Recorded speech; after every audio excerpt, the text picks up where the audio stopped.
함께 찬양하겠습니다.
장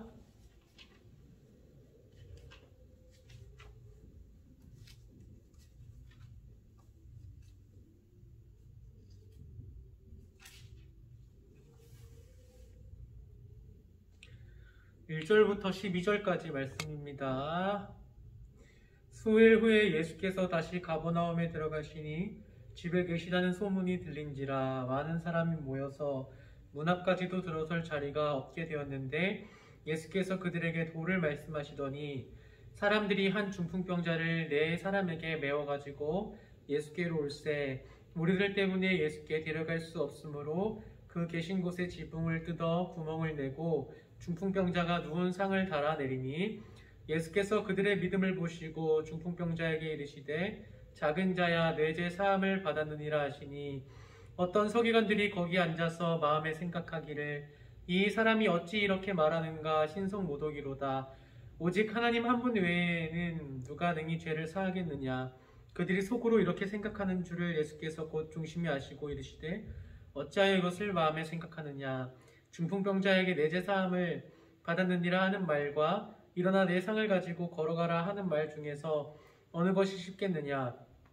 그러나 인자가 땅에서 죄를 사하는 권세가 있는 줄을 너희로 알게 하려 하노라 하시고 중풍병자에게 말씀하시되 내가 내게 이르노니 일어나 내 상을 가지고 집으로 가라 하시니 그가 일어나 곧 상을 가지고 모든 사람 앞에서 나가거늘 그들이 다 놀라 하나님께 영광을 돌리며 이르되 우리가 이런 일을 도무지 보지 못하였다 하더라. 아멘.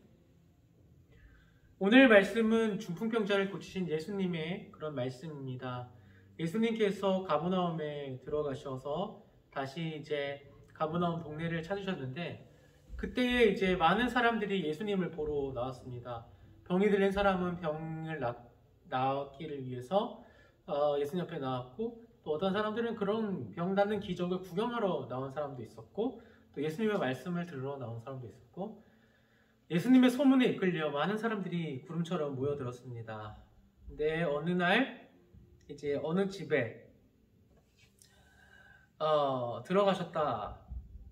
이 말이 이제 사람들 소문에 들렸는데 이 집이 어딘지는 우리는 알 수가 없습니다. 그러나 이 집의 주인이 예수님을 모셨다라는 건 명확한 사실입니다. 어쨌든 이 예수님이 한 집에 계시다는 소문이 가버나움 전체에 퍼져서 중풍병자에게도 그 소문이 들어가게 됩니다.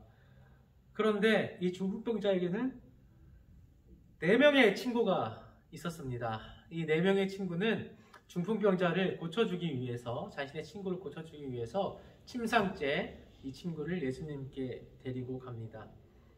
예수님께 데리고 갔는데 그 집의 문이 들어갈 수가 없을 정도로 사람들이 붐비니까 문 밖에까지 사람들이 모여 있으니까 이 사람들이 어찌할 바를 알지 못하고 이렇게 두리번거리고 있는데 마침 그들의 눈에 지붕이 보였습니다.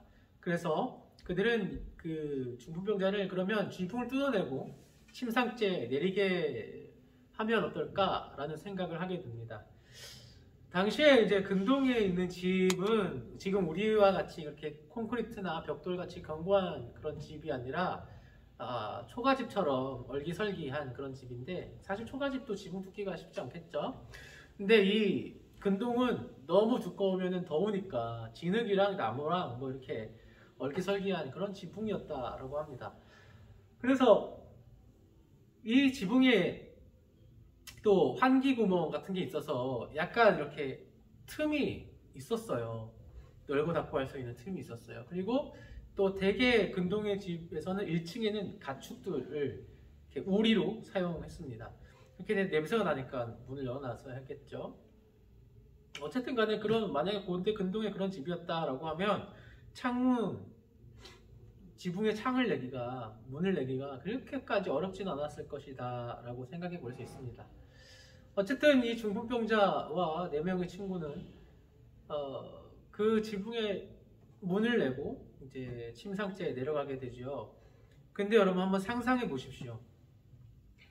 4명의 사람이 한 사람을 위해서 창을 내고 문을 내는데 그게 침상째 내려가야 되니까 아무리 적게 낸다고 해도 한 사람이 내려갈 정도, 남자 한 사람이 내려갈 정도의 크기를 뚫으려면 다시 집을 뚫어야 되니까 얼마나 그 집 아래에 있는 사람들이 시끄러웠을 거예요. 그리고 또 이렇게 먼지랑 흙이랑 막 다 떨어졌을 텐데 예수님이 말씀하시는데 갑자기 다 사람들이 하늘 쳐다보고 있는 거예요. 오! 지붕이 뚫린다 이러면서. 그런데 여기서 우리가 하나 주목해야 봐야 할 게 있습니다. 그건 바로 집 주인입니다. 오늘 말씀은 다 해피엔딩입니다. 다 행복해요. 중풍병자 고침받았죠. 내 사람, 내 친구 믿음을 예수님께 인정받았죠. 많은 거기에 모인 군중들 기적을 보는 오, 정말 기적을 두 눈으로 목격하는 그런 체험을 했죠. 살아계신 하나님의 아들이 여기 계시다라는 것을 믿게 됐죠.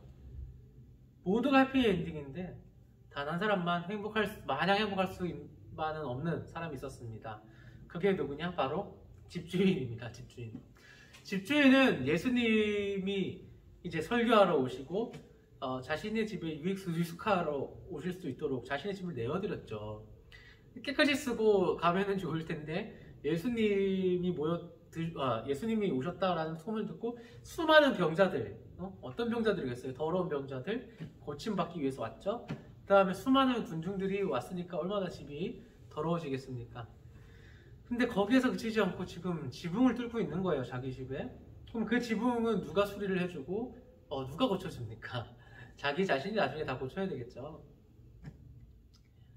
그런데 이 성경에서 집주인에 대한 말은 단 한 절도 찾아볼 수가 없습니다. 여러분 같으면 어떻게 하시겠습니까? 아무리 예수님이 온다고 해도 내 집에 구멍을 뚫으면 그걸 가만 놔둘까요? 예수님 만나러 온다고 내 집 구멍 뚫으면 가만 놔두시겠어요? 집주인은 넉넉한 마음을 가졌던 것 같습니다. 하나님을 우리가 믿는다라고 할 때 이 정도로 넉넉한 마음을 가져야 되지 않겠습니까? 우리가 작은 문을 통해서 나에 있는 작은 문을 통해서 사람들이 왔다 갔다 하면서 예수님을 만날 수가 있어요. 좋은 거죠. 근데 내가 어느 정도의 경지까지 가야 되냐면 내 천장에 구멍을 뚫는다고 할지라도 그 사람 하나가 드나들 구멍을 뚫는다고 할지라도 그것을 보면서 제재하지 아니하고 아무 말하지 않고 예수님이 하시는 일이니까 가만히 조용히 있는 그런 믿음의 경지까지 이르러야 합니다. 만약에 오늘 이 집주인이 그걸 제재했다면 오늘 역사는 일어나지 않았습니다. 기적을 체험하는 역사 일어날 수 없었습니다. 그리고 믿음을 모시고 내 죄가 사함받았다라는 죄 사함의 역사 또한 일어날 수 없었습니다. 여러분, 우리 가정 또는 내 살아가는 곳 어떤 사람을 위해서 내가 이 정도까지 희생이라고 해야 될까요? 넉넉한 마음을 가지고 여유를 가지고 대할 수 있어야 되겠습니다. 만약에 내가 이렇게 여유를 가지고 남을 대하고 사랑하는 사람을 대하고 넉넉한 마음을 품고 사람을 대한다면 나를 통해서 더 많은 기적, 더 많은 예수님의 사역들이 나타나게 될 것입니다.